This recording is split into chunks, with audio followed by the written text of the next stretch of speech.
الحمد لله رب العالمين والعاقبة للمتقين والصلاة والسلام على سيد الأنبياء والمرسلين وعلى آله وأصحابه أجمعين. أما بعد، أعوذ بالله من الشيطان الرجيم. بسم الله الرحمن الرحيم. إن الذين آمنوا وعملوا الصالحات سيجعل له الرحمن ودا. صدق الله العظيم. معزز سامعین کرام اور میرے ایمانی بھائیوں، جتنے بھی انسان دنیا کے اندر رہتے ہیں، ہر انسان کی تمنا یہی ہے اور فکر یہی ہے کہ اس کی زندگی سکون بھری زندگی کیسی ہو، اس کی زندگی میں محبت ہی محبت کیسے ہو، تمام تر پریشانیوں سے وہ کیسے محفوظ رہے. تو اس محبت کو پیدا کرنے کے لیے، محبت والی زندگی گزارنے کے لیے، آرام والی زندگی گزارنے کے لیے انسان کو 6 چیزیں چھوڑنی ہے. اگر ان 6 چیزوں کو انسان چھوڑے گا تو اس کی زندگی میں محبت ہی محبت آئے گی، اس کی زندگی پرسکون ہوگی. اللہ رب العزت نے دنیا کے اندر ہر چیز کو جوڑنے کے لیے دوسری چیز کے ساتھ ایک تیسری چیز بنائی. مثلا لکڑی کو لکڑی کے ساتھ اگر ہم نے جوڑنا ہے تو اس کے لیے تیسری چیز کیل ہمارے پاس ہے. لوہے کو لوہے کے ساتھ جوڑنا ہے تو اس کے لیے ہمارے پاس ویلڈنگ ہے. پلاسٹک کو پلاسٹک کے ساتھ جوڑنا ہے تو اس کے لیے ہمارے پاس ایلفی ہے. یہ چیزیں لگا کر ان چیزوں کو آپس میں ہم جوڑتے ہیں. کاغذ کو دوسرے کاغذ کے ساتھ چپکانا ہو، ان کو ایک کرنا ہو تو اس کے لیے ہمیں گوند کی ضرورت پڑتی ہے. ٹھیک اسی طریقے سے اگر ہم دیکھیں گے کہ یہ انسانیت جو ہے، دنیا کے اندر جو انسان رہتے ہیں، ان انسانوں کو آپس میں جوڑنے والی چیز کون سی ہے؟ جب سب چیزوں کے لیے کوئی جوڑنے والی چیز موجود ہے تو اس انسان کو دوسرے انسان کے ساتھ جوڑنے والی اور محبت پیدا کرنے والی چیز کون سی ہے؟ تو اس کا تذکرہ اللہ رب العزت نے قرآن کریم کے اندر کیا کہ انسان کو انسان کے ساتھ اگر کوئی چیز جوڑتی ہے، محبت اگر کوئی چیز پیدا کرتی ہے تو وہ دین ہے اور شریعت ہے. اللہ رب العزت نے قرآن کریم کے اندر فرمایا، ان الذین آمنوا وعملوا الصالحات، جو لوگ ایمان لاتے ہیں اور اعمال صالحہ کرتے ہیں، اللہ رب العزت ان کے دلوں میں محبت پیدا کریں گے. سیجعل له الرحمن ودا، اللہ رب العزت ان کے اندر محبت ڈالیں گے. جب محبت آئے گی تو ان کی زندگی سکون کی زندگی گزرے گی. تو یہ دین اور شریعت انسان کو دوسرے انسان کے ساتھ محبت کرواتی ہے، ان کو آپس میں جوڑتی ہے، ان کی زندگی کو پرسکون بناتی ہے. صحابہ کرام کے بارے میں قرآن کریم نے فرمایا، رحماء بینہم، آپس میں ایک دوسرے کے ساتھ محبت کرنے والے ہیں. چونکہ اسلام کامل اور مکمل دین ہے، ہر موڑ پر اس نے انسان کو رہبری اور رہنمائی کی. زندگی کا کوئی ایسا شعبہ نہیں ہے جہاں پر اسلام نے، ہماری شریعت نے ہم کو رہنمائی نہ کی ہو کہ زندگی کے اس شعبے کو کیسے گزارنا ہے. یہاں پر اپنے رہنا ہے تو کس طریقے سے رہنا ہے، کام کرنا ہے تو کس طریقے سے کرنا ہے. ہر ایک شعبے کے بارے میں اس شریعت نے، اس اسلام نے ہم کو رہبری اور رہنمائی کی. صحابہ کے بارے میں اللہ رب العزت نے فرمایا، رحماء بینہم، وہ آپس میں ایک دوسرے سے محبت کرتے ہیں، ایک دوسرے کو اپنے اوپر ترجیح دیتے ہیں، تو اس کے ذریعے سے ان کی زندگی پرسکون ہے. اللہ رب العزت نے نبی اکرم صلی اللہ علیہ وسلم کو قرآن کریم کے اندر فرمایا، وَلَوْ أَنفَقْتَ مَا فِي الْأَرْضِ جَمِيعًا، اگر زمین کے اندر تمام تر چیزوں کو آپ خرچ کرو گے، کس چیز کے لیے؟ اس چیز کے لیے کہ آپ صحابہ کے دلوں میں محبت پیدا کرو، تو آپ یہ نہیں کر سکتے ہو. صحابہ کے دلوں کے اندر جو محبت پیدا کی ہے، وَلَكِنَّ اللَّهَ أَلَّفَ بَيْنَ قُلُوبِهِمْ، کہ اللہ رب العزت نے ان کے دلوں کے اندر محبت پیدا کی، ان کے دلوں کو جوڑا، محبت سے بھر دیا. اس محبت کی وجہ سے صحابہ کی زندگی آرام کی زندگی تھی. انسان اگر مخلوق سے محبت کرے گا تو وہ اللہ کے یہاں محبوب ہو جاتا ہے. ایک واقعہ حضرت ابراہیم ادہم کا نقل کیا ہے کہ انہوں نے رات میں ایک مرتبہ ایک کمرے میں ایک آدمی کو دیکھا، وہ فرشتہ تھا، کچھ لکھ رہا تھا. ان سے سوال کیا کہ آپ کیا لکھ رہے ہو؟ انہوں نے جواب دیا کہ ان لوگوں کی فہرست بنا رہا ہوں جو لوگ اللہ کے یہاں محبوب ہے، جن سے اللہ محبت کرتے ہیں. انہوں نے کہا کیا اس میں میرا بھی تذکرہ ہے، کہیں پر میرا بھی نام ہے؟ کہا کہ اس میں آپ کا نام نہیں ہے. تو انہوں نے فرمایا کہ میرا نام اس لسٹ میں لکھو جو اللہ کے بندوں سے محبت کرتا ہے.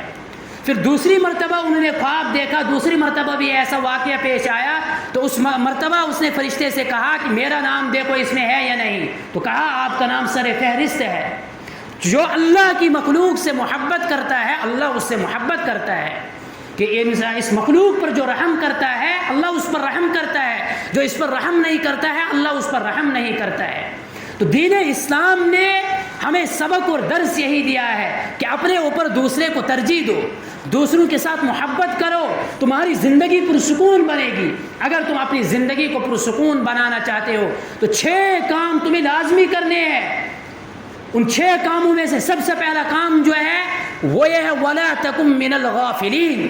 سب سے پہلے اپنے زندگی کے چیپٹر سے غفلت کو نکال دو. اگر یہ غفلت تمہاری زندگی سے نکلے، غفلت کہتے کس کو ہے؟ بھول جانے کو، دوسرے آدمی کو اگنور کرنا، دوسرے آدمی کو نظر انداز کرنا، دوسرے آدمی کو چھوڑ دینا نفرت کا سبب اور ذریعہ ہے. سب سے بڑی چیز جو ہے وہ غفلت ہے کہ انسان کے سامنے کوئی دوسرا انسان بیٹھا ہے، مثلا گھر میں بیٹھے ہیں، میاں بیوی بیٹھے ہیں، میاں نے بیوی سے کوئی کام کرنے کے لیے کہا، بیوی بھول گئی. میاں نے کہا میرے صبح دفتر جانا ہے، میرے کپڑے کو استری کر کے رکھنا، میری فلاں چیز تیار کر کے رکھنا، میرا سامان تیار کر کے رکھنا. بیوی کو یاد نہیں رہا. صبح جب اس کو دفتر جانے کا ٹائم آیا، اب وہ بیوی سے پوچھے گا میری چیزیں کہاں ہے، بیوی کہے گا مجھے یاد ہی نہ رہا. اب آپ ہی سوچو اس وقت اس کے غضب کا کیا اندازہ ہوگا. تو ان میاں بیوی کے اندر جو لڑائی پیدا ہوئی وہ اس غفلت کی وجہ سے ہوئی.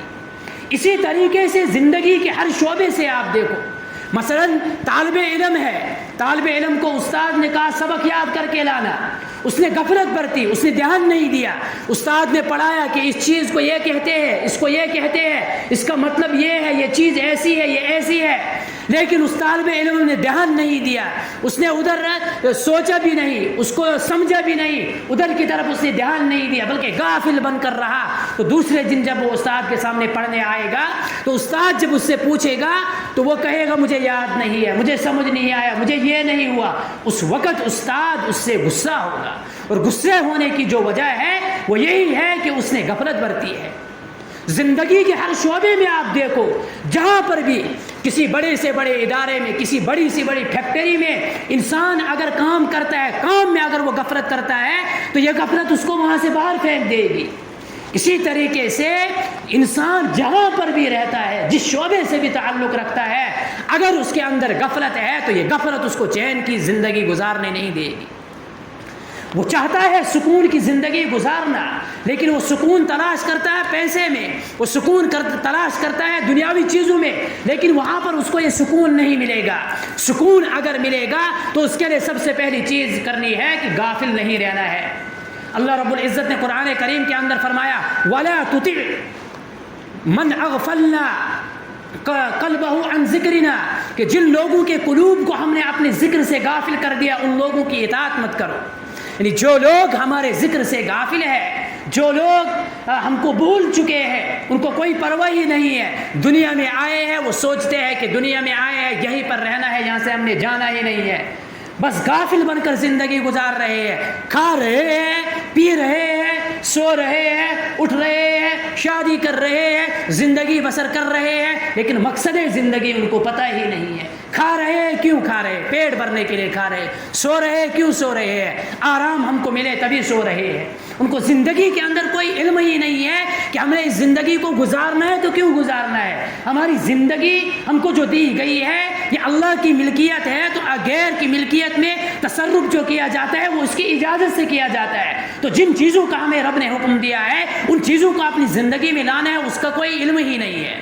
تو ایسے لوگوں کو سب سے پہلے اپنی زندگی سے نکال دو جو اللہ کے احکامات سے غافل ہے، جس کو کوئی فکر ہی نہیں ہے، نماز کی کوئی فکر نہیں ہے، روزے کی کوئی فکر نہیں ہے، زکوٰۃ کی کوئی فکر نہیں ہے، احکام شرع کی کوئی فکر نہیں ہے، نبی اکرم صلی اللہ علیہ وسلم کے دیے ہوئے احکامات کی اس کو کوئی فکر نہیں ہے، زندگی سے نکال دے رہا ہے، پھینکے جا رہا ہے، یہ حکم بھی چھوڑ رہا ہے، یہ حکم بھی چھوڑ رہا ہے، کہہ رہا ہے سنت ہی ہے، کہہ رہا ہے کہ اسی میں پوری کامیابی نہیں ہے، مسجد میں بیٹھنا ہی یہی پورا دین نہیں ہے، مسجد میں جانا ہی یہی ہماری کامیابی کا راز نہیں ہے، ہم سنت کے طریقے پر کام کریں گے یہی ہماری کامیابی کا راز نہیں ہے۔ اگر ایسے لوگ آپ کی زندگی میں ہیں تو ان کو اپنی زندگی سے نکالو۔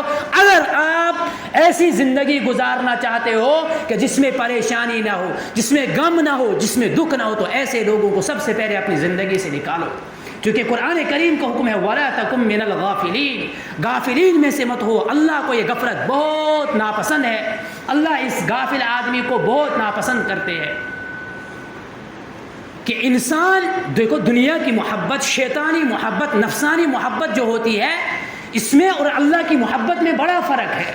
نفسانی محبت اور شیطانی محبت، اس کا جو محب ہوتا ہے وہ تقاضا کرتا ہے کہ اس کے محبوب کا جسم اس کے سامنے ہو، چونکہ اس کے اندر جو محبت ہے وہ نفسانی محبت ہے، شیطانی محبت ہے، تو اس کا تقاضا ہی یہی ہے کہ اس کے محبوب کا جسم اس کے سامنے ہو، وہ اپنی اس شہوت کو، اس نفسانی خواہشات کو پورا کرے۔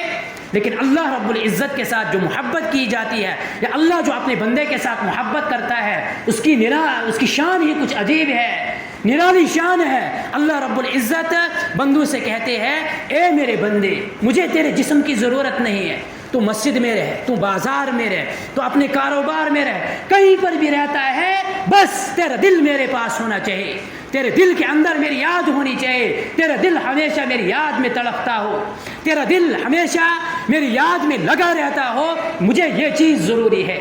یہ اس دنیاوی محبت اور اللہ کی محبت میں فرق ہے کہ انسان جب اللہ سے محبت کرتے ہیں، حدیث پاک میں آتا ہے کہ اللہ کے یہاں جب کوئی محبوب بن جاتا ہے تو اللہ رب العزت اس کے ہاتھ بن جاتے ہیں، اس کے کان بن جاتے ہیں، اس کی زبان بن جاتے ہیں، اس کی آنکھیں بن جاتے ہیں۔ مطلب اس کا کیا ہے؟